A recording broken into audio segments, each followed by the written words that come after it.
여러분, 차이나 쇼크에 대한 이야기가 또 나오고 있습니다.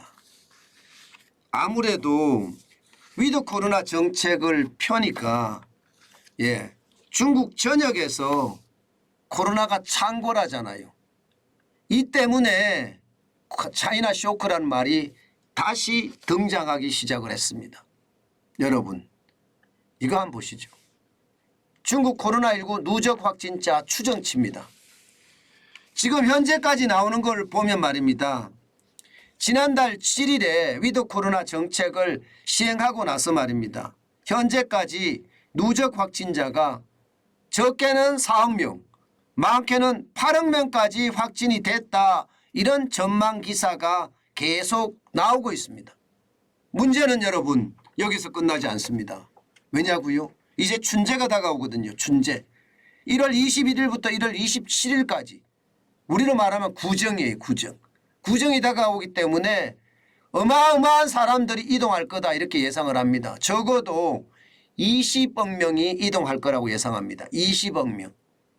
20억 명이 이동을 하면 지금 현재 코로나 확진자가 4억 명에서 8억 명 정도 된다고 이야기하는데 20억 명이 왔다 갔다를 하게 되면 이게 확진자 수는 기하급수적으로 늘어나겠죠.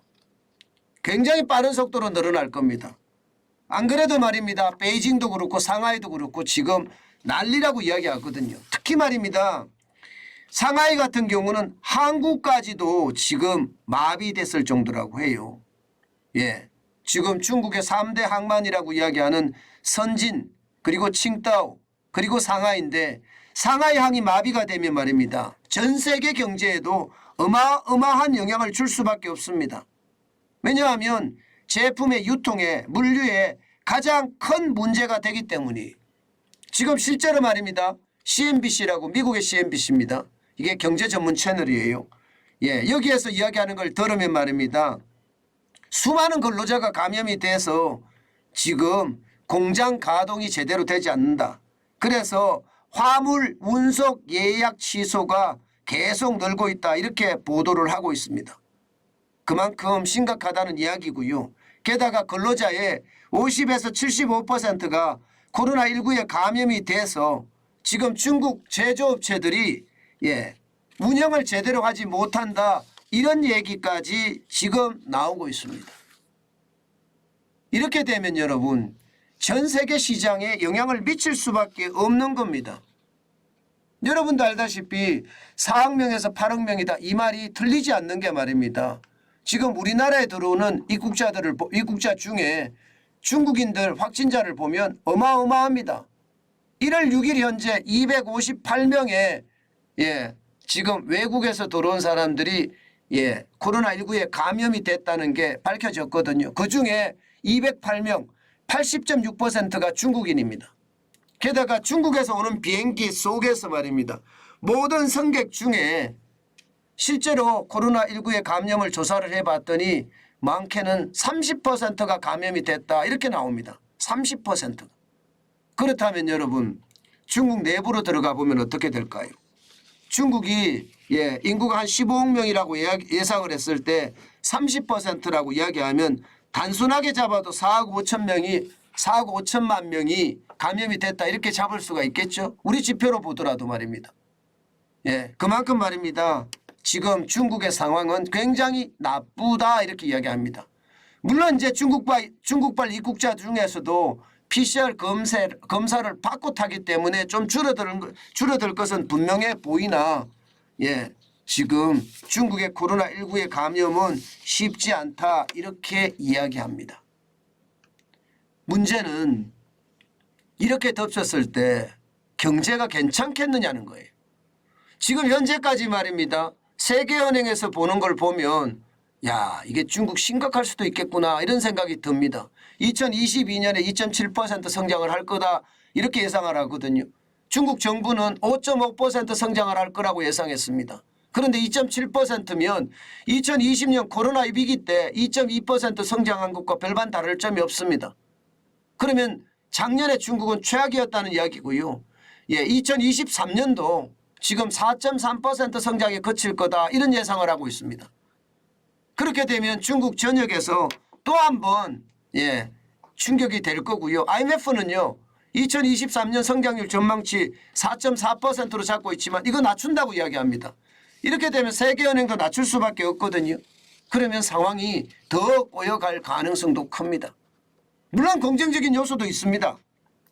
이게 코로나19가 폭발적으로 지금 만약에 중국 전역에 번져져서 중국 전역에 집단 면역이 진짜 빠르게 이루어진다면 리오프닝 효과도 있겠죠. 분명히 긍정적일 수도 있습니다. 그렇지만 그 집단 면역이 걸리는 기간 동안은 어떻게 될까요? 기간 동안은 진짜 쉽지 않게 될 겁니다. 그동안은 굉장히 어려운 상황에 놓여 있을 거고요. 이게 집단 면역이 얼마 만에 올 것이냐 이것도 굉장히 중요한 지표 중에 하나입니다. 일반적으로 이야기할 때는요. 집단 면역이 오는 것은 6개월 가지고는 적다. 1년까지 봐야 된다. 이렇게 예상을 하거든요. 그렇게 되면 지금 우리 경제가 상저하고라고 이야기했잖아요. 뭐 하고라고 하더라도 고가 굉장히 아주 낮은 수준의 고라고 있잖아요. 제가 말씀을 계속 드렸습니다. L자형에서 끝이 조금 들리는 정도다. 뭐 이렇게 말씀을 드렸습니다. 아마도 그렇게 될 거라고 봅니다. 그런데 코로나19가 이렇게 덮치면 야 이게 쉽겠나 하는 생각이 들어요. 이게 쉽겠나.